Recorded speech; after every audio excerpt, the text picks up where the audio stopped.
आज मैं आप लोगों के लिए हिंदी कहानी बात अठन्नी की समरी जो है आप लोगों के लिए बहुत ही इजी वर्ड में लेकर आई हूँ।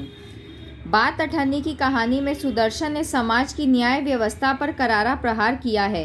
रसीला इंजीनियर बाबू जगत सिंह के यहाँ नौकर था। गांव में उसके बूढ़े पिता, पत्नी, एक लड़की और 2 लड़के थे जिनका भार भी उसी के कंधों पर था। उसकी तनख्वाह से घर वालों का गुजारा ठीक से न चल पाता था। बार बार प्रार्थना करने पर भी इंजीनियर साहब ने उसकी तनख्वाह नहीं बढ़ाई। शेख सलीमुद्दीन जिला मजिस्ट्रेट थे जो इंजीनियर साहब के पड़ोस में रहते थे। उनके चौकीदार रमजान और रसीला में बहुत मैत्री थी। एक दिन रमजान ने रसीला को बहुत उदास देखा। पूछने पर पता चला कि रसीला के बच्चे बीमार हैं पर घर में रुपया नहीं है। मालिक से पेशगी मांगने पर उन्होंने साफ इनकार कर दिया था।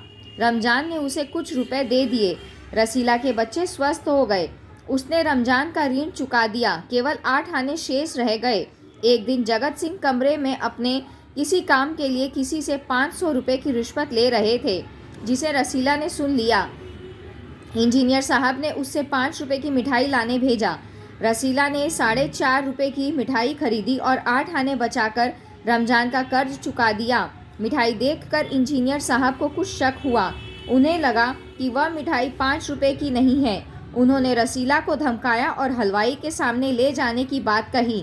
रसीला ने अपना अपराध मान लिया और क्षमा करने की प्रार्थना की।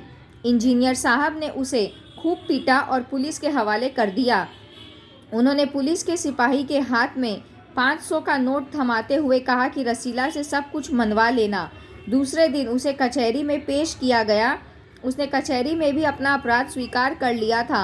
माफ़ करने की प्रार्थना की, मगर मजिस्ट्रेट शेख सलीमुद्दीन ने उसे 6 महीने की सज़ा का हुक्म सुना दिया। फैसला सुनकर रमजान की आंखों में खून उतर आया। उसने कहा कि यह इंसाफ नहीं, अंधेर है, क्योंकि बात केवल अठन्नी की थी।